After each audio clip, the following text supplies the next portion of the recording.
Dans cette maison du nord de la France, un homme est devenu une petite star pendant le confinement.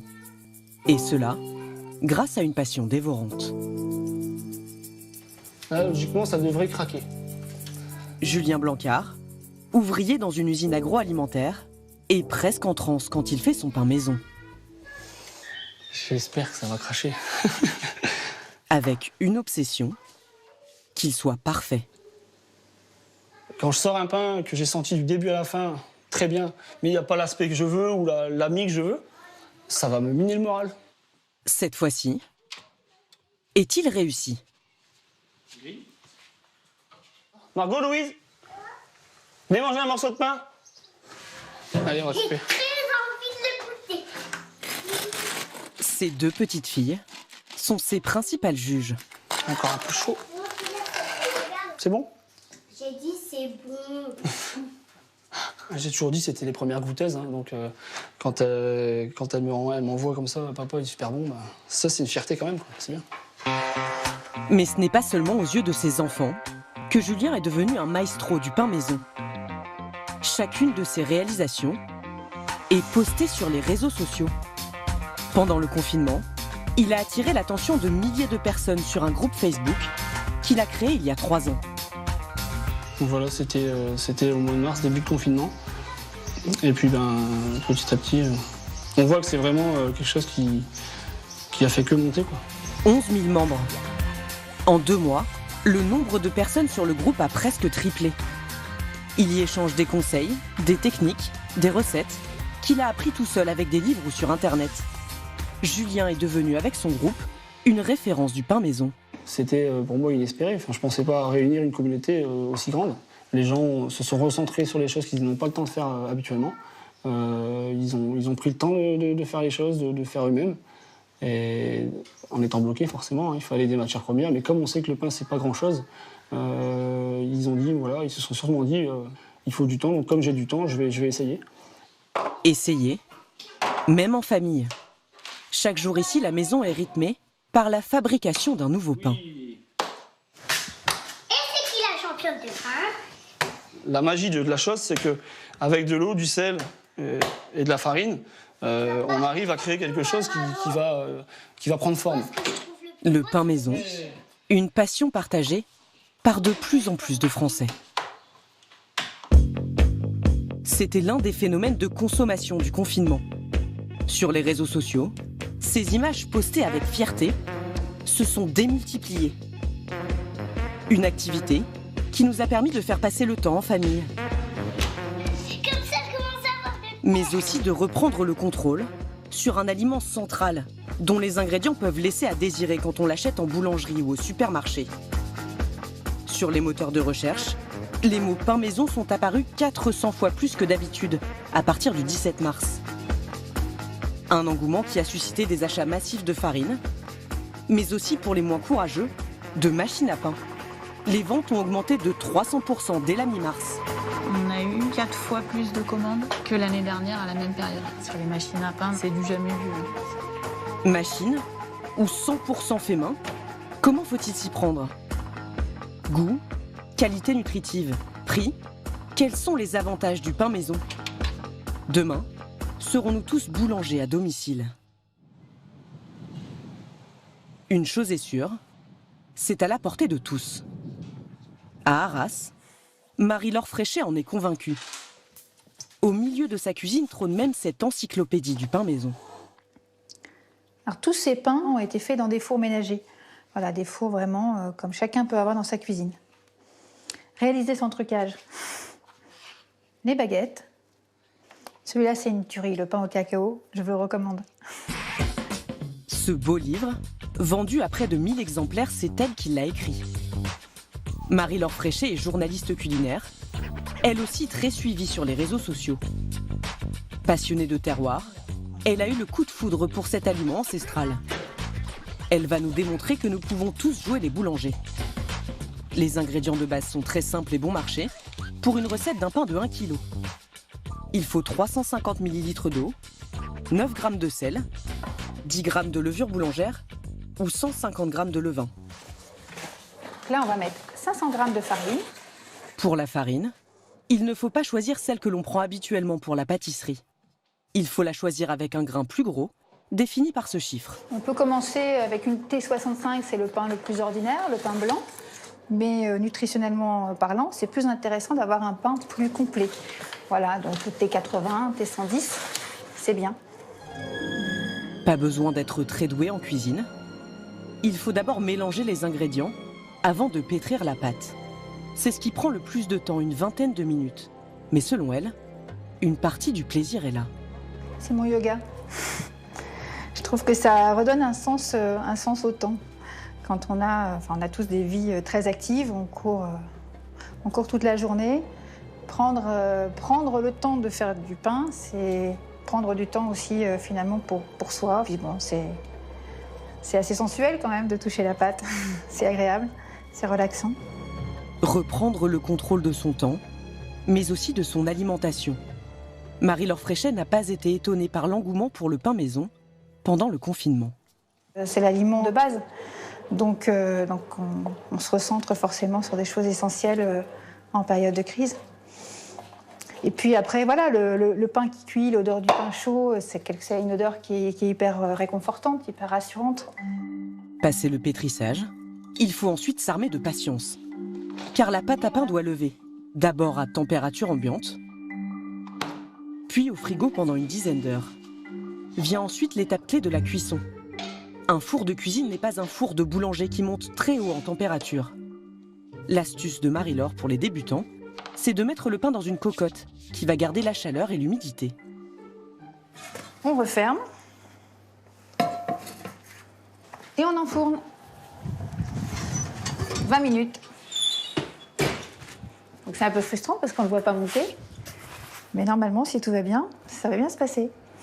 Comptez 20 minutes à couvert à 260 degrés avant d'avoir un premier aperçu. Il n'est pas trop mal. Et 20 minutes de plus sans couvercle à 245 degrés. Après toutes ces étapes, Marie-Laure Fréchet obtient un résultat presque parfait. Voilà, il a l'air pas mal. Pas très ouvert, mais bon, voilà. Il y a des jours où ça s'ouvre plus et des jours où ça s'ouvre moins. On vérifie la croûte en dessous. Si ça sonne creux, c'est que c'est bon. Et que c'est cuit. Voilà. Avec les ingrédients de luxe qu'elle a utilisés, ce pain d'1 kilo lui aura seulement coûté 3 € d'ingrédients, alors qu'une baguette de moindre qualité revient à 3,50 € le kilo. Mais il y a encore un autre avantage, le goût. On sent bien, la céréale s'exprime quand même à travers le goût du pain. Et ça croustille. Évidemment, alors que nous reprenons progressivement le chemin du travail, il faut avoir le temps. 30 minutes de main-d'œuvre en moyenne. Alors pour faire son pain chaque jour sans être trop retenu en cuisine, des marques pensent avoir trouvé la solution. Elles proposent des machines à pain. Un marché qui a donc explosé pendant le confinement. Dans les enseignes d'électroménager, elles sont vendues entre 70 € pour les marques distributeurs et jusqu'à 200 € pour les modèles haut de gamme. Cette dépense est-elle bien utile ? Nous voici au siège France de Panasonic, l'inventeur de la machine à pain. Car paradoxalement, l'idée ne vient pas de France, le pays de la baguette, mais du Japon, où l'on ne mange pas de pain traditionnellement. Alors voilà, là on est dans le showroom. Vous avez tous les produits télé, audio, vidéo. Au milieu des téléviseurs et des chaînes IFI. Et on va arriver sur l'électroménager. Aurélie Devallée, en charge de l'électroménager, nous présente ce petit corner dédié à la machine à pain. Les machines à pain. Ce drôle d'objet a été inventé dans les années 80. À l'époque, le Japon est en plein boom économique. La classe moyenne japonaise voyage et découvre le pain européen. Pour en faire à domicile, les équipes de la marque vont s'inspirer d'un robot culinaire très populaire là-bas, le cuiseur à riz. La première machine a été assez grosse, elle ressemble à ça. On dirait un petit peu une photocopieuse. Une machine imposante, sortie en 1987. Au fil du temps, les modèles évoluent et sont exportés en France à la fin des années 2000. Les Français s'équipent massivement car c'est nouveau et ça plaît. Puis l'engouement retombe, car la machine aurait un défaut. Le rendu pain de mie ne satisfaisait pas les consommateurs français. C'est-à-dire un pain qui a une croûte assez fine, en fait. Et c'est vrai que les Français ont l'habitude d'avoir une croûte de pain bien épaisse, assez dure. Aujourd'hui, les ventes des derniers modèles sont reparties en flèche. 4 fois plus de commandes en ce moment, car ce problème aurait été réglé. Un enjeu crucial, suivi de près dans la cuisine de la société à quelques pas. Ici, on teste régulièrement les recettes proposées aux clients sur Internet. Ce jour-là, l'équipe d'Aurélie Devalet va contrôler les résultats obtenus avec leur best-seller, cette machine à 200 €. Alors on démarre par lequel? On démarre par le pain blanc peut-être? Oui, on va faire un. Sur cette recette de pain basique, ce qu'il vérifie en premier, c'est le croustillant du pain. Ah super, la croûte elle est top là. On l'a mis un peu compact, moi je trouve. Apparemment, c'est réussi. Mais au goût, il y a un manque. Je trouve que ça manque un petit peu de sel par rapport au pain qu'on a l'habitude de manger. Ils vont aussi tester une autre recette dans l'air du temps et qui a beaucoup de succès. Le pain sans gluten. Ouais, je trouve que la croûte est bien. Bon après ça a moins levé qu'un pain, traditionnel, hein, parce que forcément sans gluten ça lève un petit peu moins. C'est quoi comme farine? Riz Et sarrasin. Et ça c'est bien parce que je trouve que quand on met que de la farine de riz, ça peut être un petit peu gluant. Et là je trouve qu'avec le sarrasin ça équilibre bien. Avec du riz, C'est un peu plus résistant. Ouais. Avec ces tests, ils pensent assurer à leurs clients un pain savoureux et facile à produire. Alors on a commencé par le pain. Une bonne recette de machine à pain, il faut que ça soit simple. Il faut qu'on trouve les ingrédients partout dans le commerce. Et il faut que ça soit rapide, parce que c'est ça l'intérêt de la machine à pain, c'est qu'on peut faire son pain en 2 minutes. On met les ingrédients dans la machine, on appuie sur le bouton départ et après tout est automatique. Une fois ce type de machine entre vos mains, la promesse est-elle tenue? Pour le savoir, nous retournons chez Marie-Laure Fréchet, l'experte du pain maison. Nous lui avons apporté 2 machines à tester. Une premier prix, à 70 €, et celle du constructeur japonais à 200 €. Pour les 2 machines, les modes d'emploi intimident un peu Marie-Laure. Bon, alors, vous revenez dans 3 jours quand j'ai fini le potassé. J'espère que c'est plus intuitif que ça n'y paraît. Pour nous, elle va préparer les 2 recettes de pain blanc proposées dans les notices. Là, ça s'appelle pain basique et là, ça s'appelle pain blanc. Et il y a une première chose qui l'interpelle. Si on regarde ces 2 recettes, ce qui vraiment saute aux yeux, c'est que d'emblée, dans une recette de base, on propose de rajouter de la matière grasse. Là, c'est de l'huile, là, c'est du beurre. Mais on sait déjà que voilà, pour garantir du moelleux, on va rajouter la matière grasse dans le pain. Et ce n'est pas le seul ingrédient incongru pour du pain. Tiens, j'avais pas vu non plus qu'on rajoutait du sucre. Ça aussi c'est un truc. Donc on rajoute du sucre, donc là, ça va activer la fermentation. Le fabricant japonais nous confirme que ces ajouts permettent d'obtenir un pain plus moelleux. Certes, mais du coup moins intéressant sur le plan nutritif. En revanche, bonne surprise pour l'utilisation, très facile. La farine. Il suffit de mettre les ingrédients un à un. C'est très simple, ça c'est pas... Et 1 cuillère à café de levure. Donc là, on utilise de la levure déshydratée. Et voilà. Et de placer les cuves dans les machines. Voilà, c'est parti. Elles vont ensuite pétrir la pâte, la laisser lever et la cuire toute seule. La promesse, c'est 3 heures, donc 3 heures ou 3 heures et demie. Ça, évidemment, c'est confortable. Ça veut dire que si on veut du pain pour le dîner, on s'y prend en début d'après-midi ou le matin pour le midi. Ça, évidemment, c'est pratique. 3h15 plus tard, voici le résultat pour la machine la plus chère. Bon, surprise, surprise. Oui. Pour cette première tentative, le pain n'a pas complètement levé. Je suis pas convaincue. Dans la deuxième machine moins onéreuse, c'est en apparence un peu mieux. Alors déjà là, du coup... Il est plus gonflé, celui-là. Mais la cuisson aurait le vieux défaut de ces appareils. On a quelque chose qui est quand même très très dense. Hein. Et pas très bronzé, la couleur est pas très uniforme. Donc il a beaucoup cuit en dessous et autour. Et au-dessus, il est très blanc. Les deux pains ont un petit défaut, ce trou laissé par la pâle de pétrissage. Et pour la consistance, Bon, et on va commencer par celui-là. Donc ça, c'est la Panasonic. Il a mis à peu près correct. La croûte, elle est un peu croustillante. Au goût, ça sera pas mauvais. C'est très basique comme goût. Voilà, ça ressemble un petit peu à un côté un peu gâteau. Mais c'est normal aussi, on a utilisé une farine qui est très raffinée, une T55, donc c'est une farine qui a peu de saveur. le pain basique de la machine premier prix est beaucoup moins réussi. Alors là, il y a clairement un défaut d'hydratation. Autant celui-ci, on avait trouvé que la pâte était très liquide, mais au final, il s'en sort plutôt bien, parce qu'on a une mie qui est très aérée et qui donne plutôt envie d'être mangée. Là, on a quelque chose qui est très très dense. Donc c'est pas un problème de machine, c'est plus un problème de recette.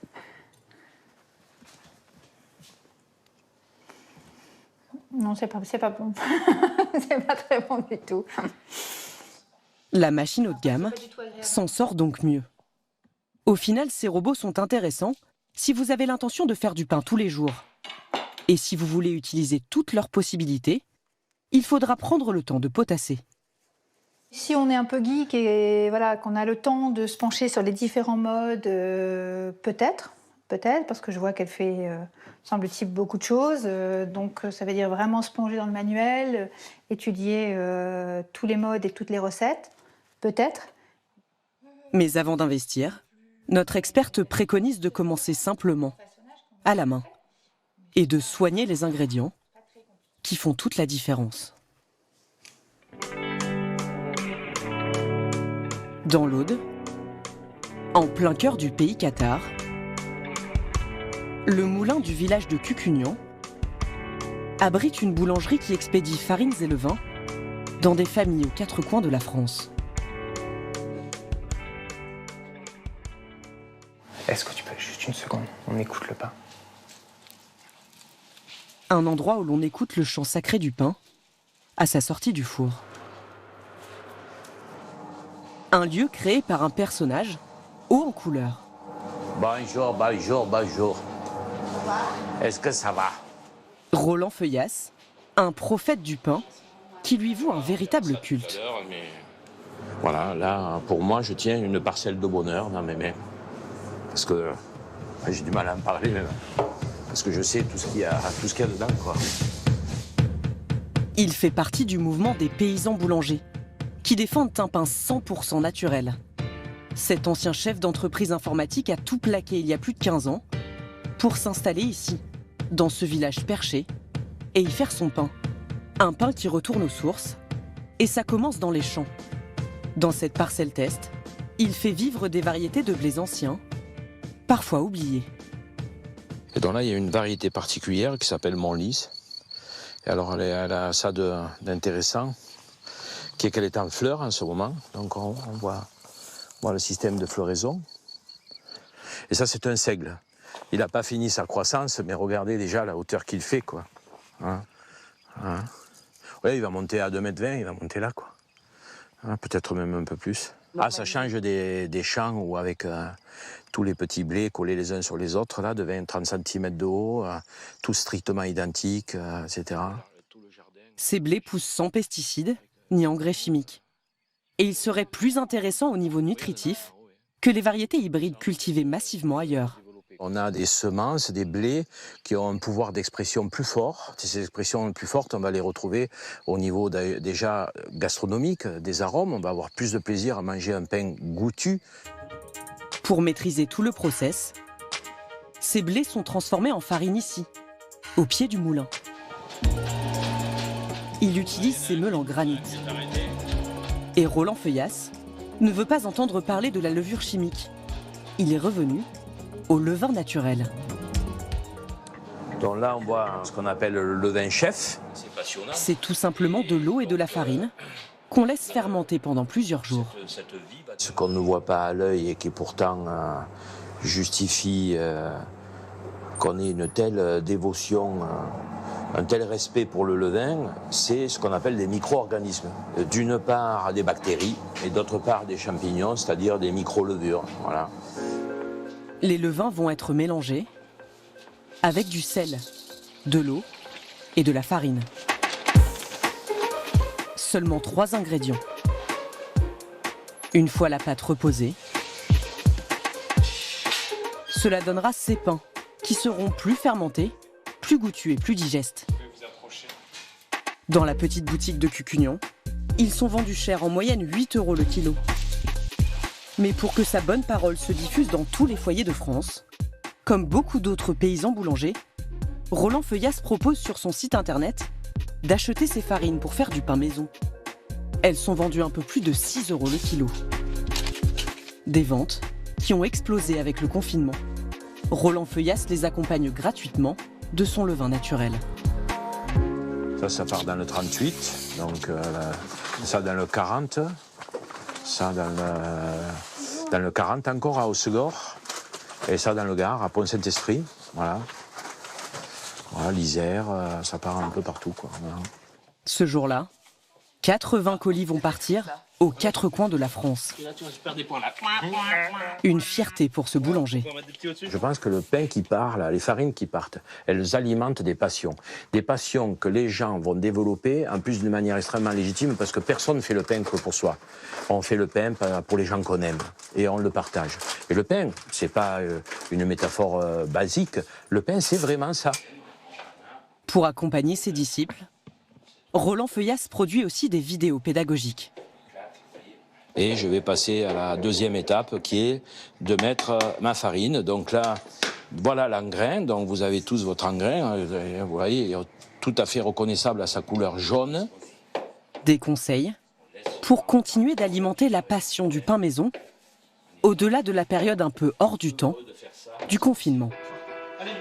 Pour conclure, le pain maison, c'est une occupation plaisir, avec du goût et des économies au rendez-vous. Si vous voulez investir dans une machine à pain, elle peut être utile si vous décidez de ne plus jamais aller chez le boulanger.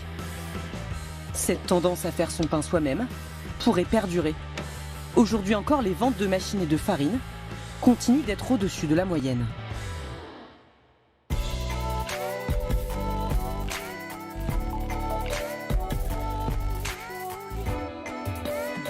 Et si en plus de faire votre pain, vous cultiviez vos propres légumes? Vous allez voir que c'est le choix qu'ont fait de plus en plus de Français pendant cette période de confinement. 80% des Français possèdent en effet un jardin ou un coin terrasse. Alors devenir autosuffisant en fruits et légumes, vous allez voir, oui, c'est possible et pas besoin de s'appeler Nicolas le jardinier. Alors concrètement, comment faire? Car le potager, c'est aussi une solution anti-crise. Quels sont les bons gestes pour avoir la main verte? C'est une enquête signée Farah Safiedine.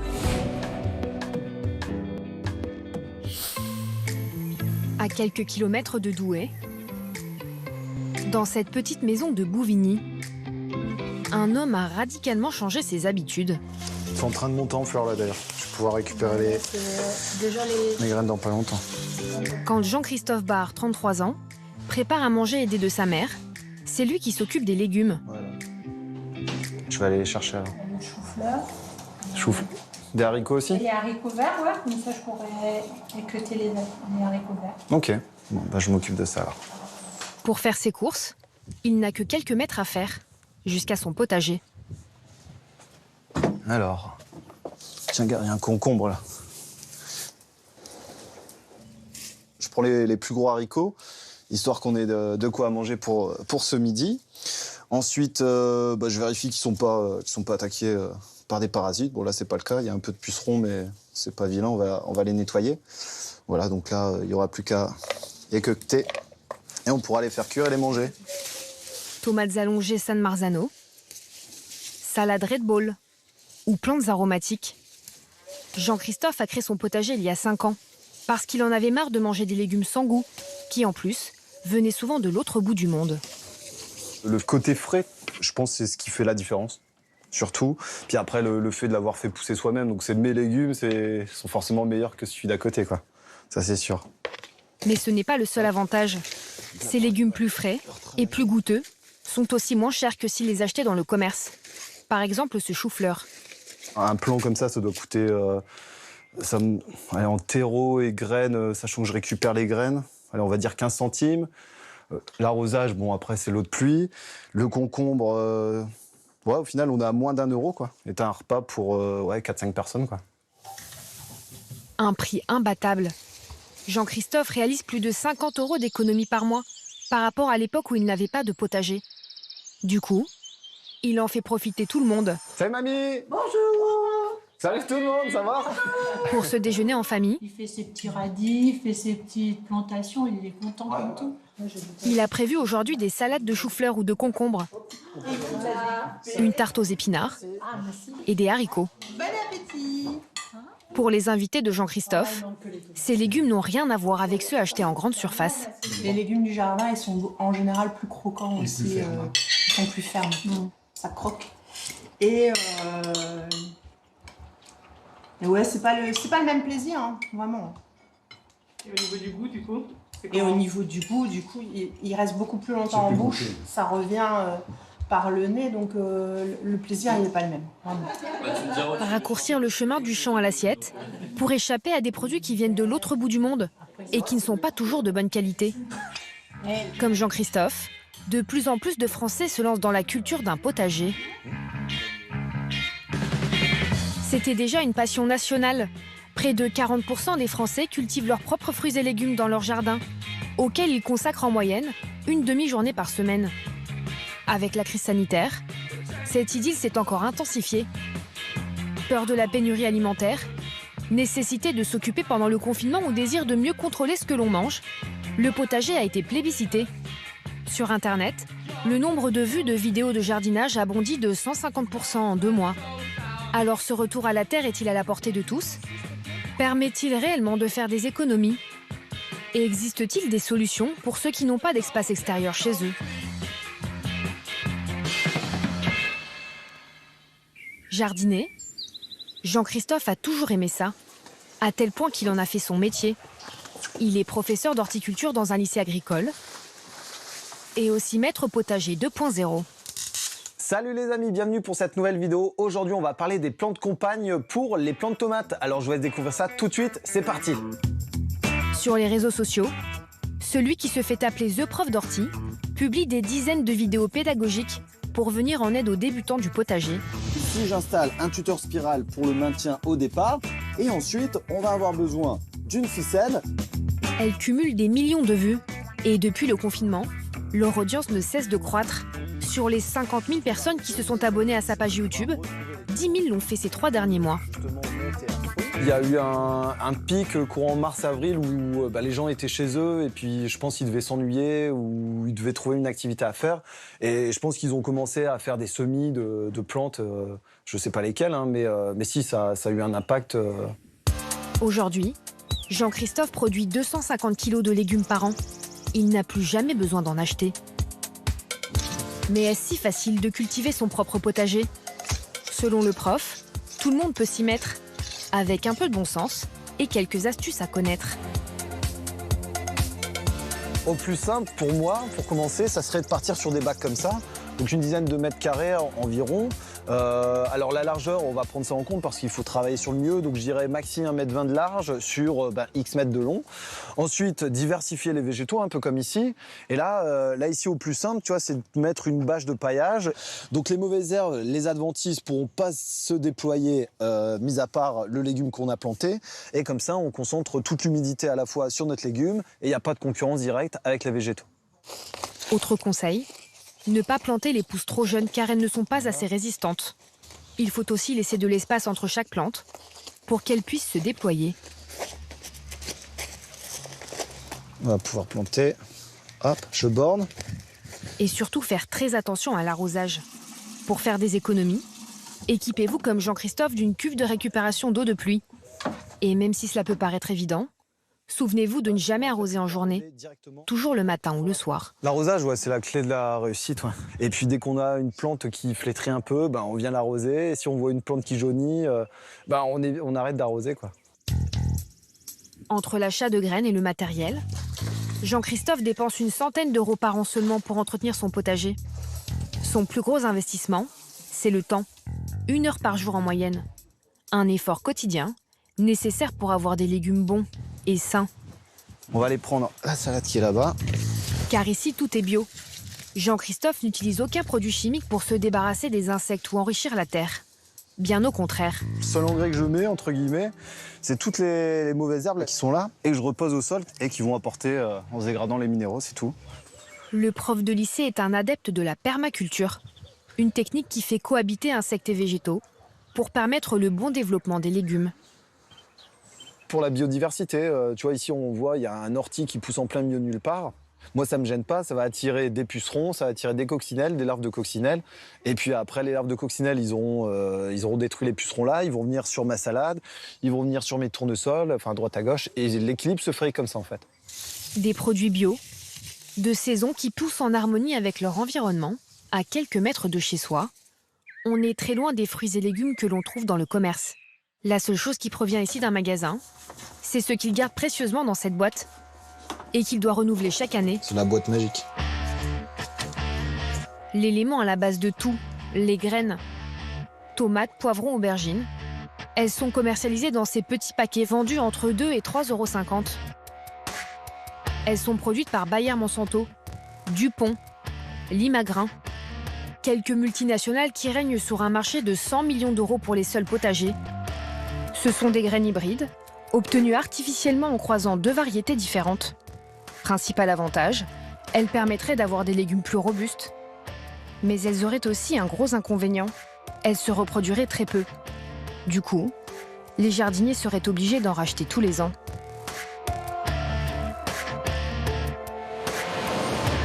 Certains, qui jugent ce procédé scandaleux, ont décidé d'offrir une alternative à ces semences de laboratoire, au risque de se mettre hors la loi. Dans l'Ariège, c'est le cas de Cocopelli, une association à but non lucratif qui vend des semences naturelles qui ne sont pas transformées. Avec le confinement, son activité a doublé. Elle a dû embaucher 30 saisonniers comme Ciel, 23 ans. Les tomates, on a la tomate des Andes, celle-ci qui part énormément, la cœur de bœuf de Nice, la Peacevine sur la tomate cerise rouge qui est bien partie. Et Barbagnaca, Ambrosia Red, c'est pareil. L'Ambrosia Red, on voit d'ailleurs, on n'en a plus. Parce que c'est parti à folie. Aubergines jaunes, courgettes tunisiennes, haricots anciens ou carottes de Guérande. Depuis 30 ans, l'association commercialise des semences paysannes méconnues du grand public. Elles sont vendues 3,40 € le paquet. Ananda Guillet, 32 ans, est le directeur de l'association. Et bonjour. Salut Ciel. Ça roule? Bien et toi? Ouais, ça va. Ah, c'est une grosse commande hein, pour un particulier, punaise. Selon lui, les industriels qui produisent les semences en laboratoire feraient en sorte de les rendre les moins fertiles possibles. L'industrie est partie du postulat qu'il ne fallait pas que la nature puisse se reproduire gratuitement et qu'il fallait la contraindre dans un marché captif. Si demain tes chaussures se reproduisent gratuitement sur ton étagère, c'est un calvaire pour le vendeur de chaussures, et bien pour les graines c'est la même chose. Les graines qu'il vend, elles, conserveraient leurs caractéristiques originelles. Les graines qu'on distribue, elles ont de particulier, alors si c'est même pas une particularité, en vrai c'est une banalité, mais elles se reproduisent tout simplement, on peut les reproduire d'année en année. Ça veut dire qu'une semence que vous allez trouver chez Cocopelli, vous allez pouvoir la laisser monter à graines pour une laitue par exemple, récupérer la graine et la ressemer l'année d'après. Et en plus, c'est très simple à faire. Dans les champs à quelques kilomètres de l'association, Ananda et ses employés produisent eux-mêmes certaines des graines qu'ils commercialisent. Oui, non, mais aujourd'hui, ils plantent des pousses de poireaux dont ils pourront récolter les semences l'été prochain. Du coup, même si on dévie un peu, ça va être possible de biner sans abîmer les poireaux, c'est nickel. Cette saison, 175 variétés de fruits et légumes seront cultivées.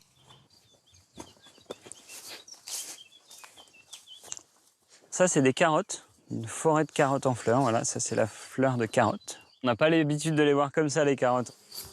Comme cette ciboulette en fleurs, tout ici a dépassé le stade de récolte et n'est plus consommable. Là, on a des laitues qui sont montées à graines. Voilà, c'est comme les carottes, on n'a pas l'habitude de les voir comme ça, les laitues. Et ben, quand on les laisse grandir, elles deviennent aussi hautes que moi. Et là, on a de la matière, quoi. C'est une plante très solide et très robuste, en fait. Une fois que la fleur est pollinisée, elle va se refermer. Et on va avoir les graines qui vont naître à l'intérieur avec des petits plumets et qui vont donner des semences derrière.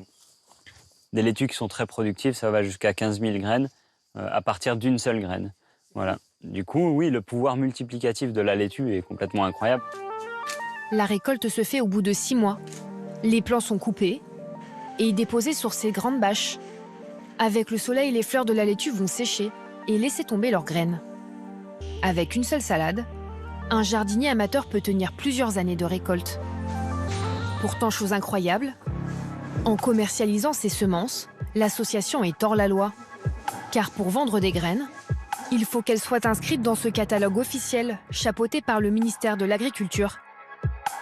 Un annuaire créé en 1932 pour sélectionner les semences les plus robustes et avec les meilleurs rendements. Aujourd'hui, il recense toutes les variétés autorisées comme ces aubergines ou ce melon hybride. Mais le coût de l'inscription d'une seule variété va de 500 € à 10 000 €.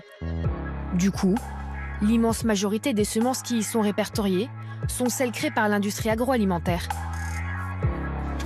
En vendant des graines non inscrites, l'association risque une amende. Elle a déjà fait face à plusieurs procès et a été condamnée à de multiples reprises à verser des dizaines de milliers d'euros. Elle a pu les payer grâce aux bénéfices réalisés chaque année sur la vente des graines. Très honnêtement, en vrai, on s'en fout un peu. Le travail de Cocopelli, il est fait quoi qu'il arrive. Que ce soit légalement ou illégalement, de toute façon, on fait notre travail. C'est un combat juste parce que c'est juste de pouvoir accéder à une autonomie alimentaire, une autonomie semencière, tout simplement. On ne peut pas breveter le vivant. Semences paysannes, techniques et astuces pour un meilleur potager, récolte.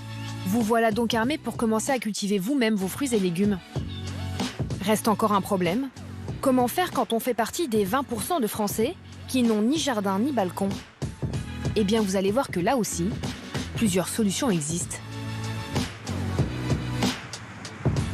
Il va au potager? Cafouille Messan, 35 ans, habite à Montreuil. Et comme la majorité des Franciliens, elle vit dans un appartement.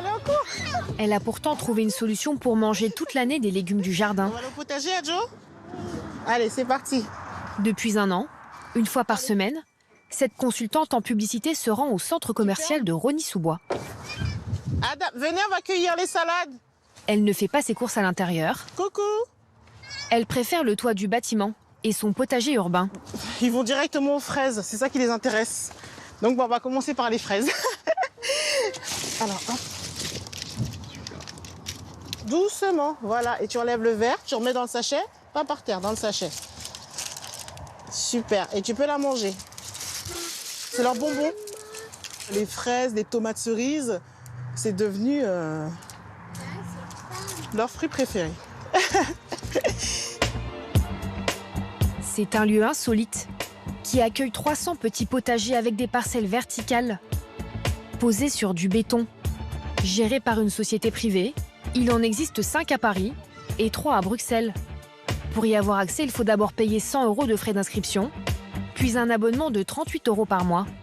Les clients peuvent ensuite venir autant de fois qu'ils le souhaitent. Bonjour. Très bien, et vous? Ça va? Oui. Les potagers sont cultivés par des jardiniers professionnels. Cafouille, qui n'a pas vraiment la main verte, n'a rien à faire. Seulement à récolter ses légumes quand elle le souhaite. Tiens. Beaucoup de gens vous disent on peut tourner la salade comme ça et elle se décroche toute seule. Alors c'est vrai, c'est très pratique. Quand on veut aller vite, c'est très bien, mais ça arrache le pied. Et du coup, elle ne repartira pas. D'accord. Si on coupe ici à peu près, en laissant 1 ou 2 cm à partir de la racine, en fait, il y a des chances que la laitue reparte. Et voilà. Super. Waouh, bravo, championne. Et voilà, des radis. Des radis. On va mettre dans la salade. Tire. Cafouille a entendu parler de ce potager par une amie. Bravo, regarde, attends, on enlève la terre et on met dedans. Ce qui l'a tout de suite convaincu, c'est le côté éducatif. Mes enfants, c'est ça, c'est vraiment de leur transmettre ce côté, qu'ils sachent d'où viennent leurs légumes, leurs fruits et légumes, et qu'ils se... Tu les laisses dedans? Non, Adjo, là, on va les prendre pour la maison. Parce qu'une fois arrivés à la maison, s'ils m'aident à les laver, à les couper, c'est vraiment de les initier le plus possible aux fruits et légumes, parce que après, c'est plus facile pour eux de les manger. Adam, mais si c'est bien pour l'apprentissage des enfants, ce n'est pas très avantageux économiquement.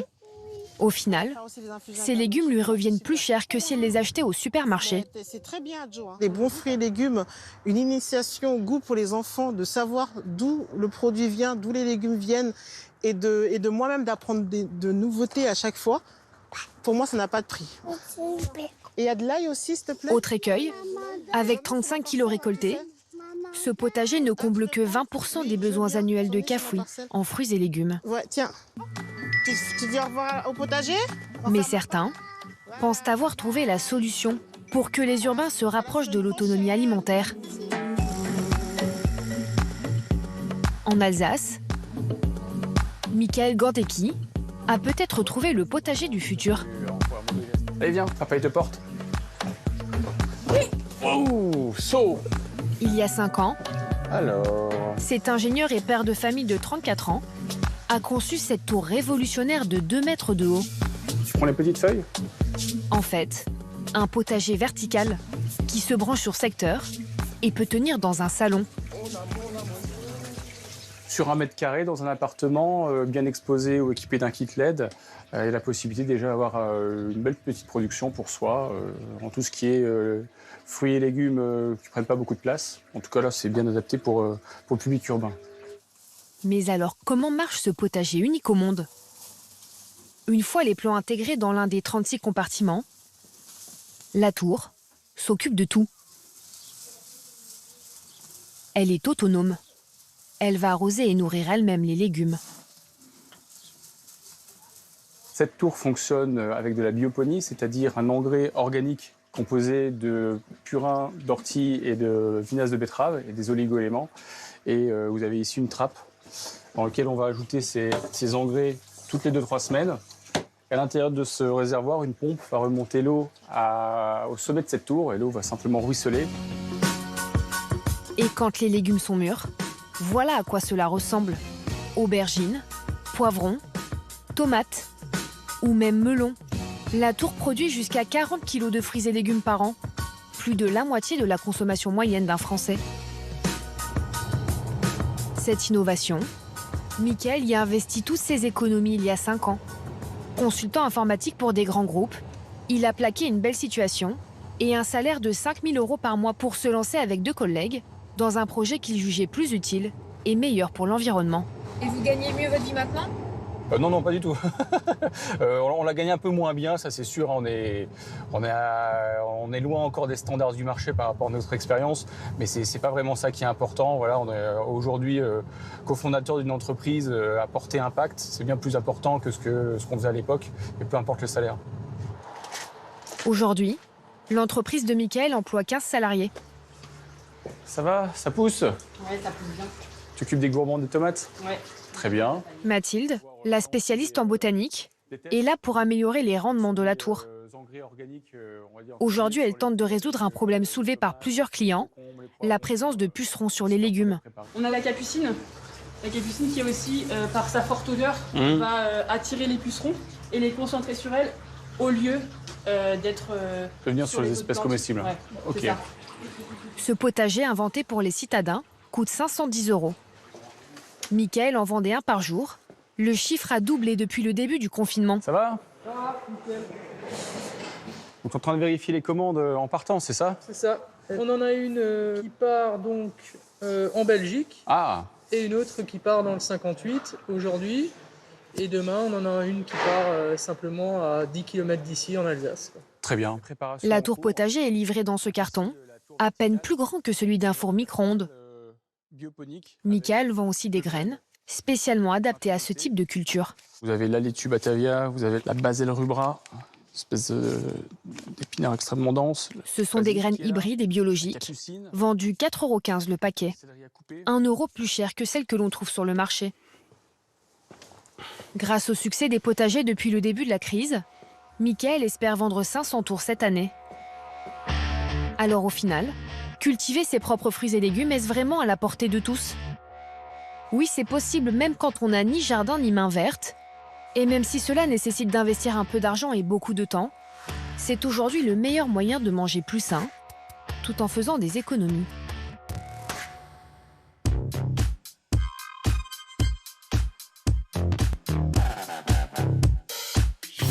Merci de votre fidélité. Fin de ce nouveau numéro de Tout compte fait. On se retrouve très vite sur France 2 bien sûr et sur les réseaux sociaux. N'hésitez pas à nous suivre toujours plus nombreux. Et d'ici là, restez curieux et prenez soin de vous. Ciao.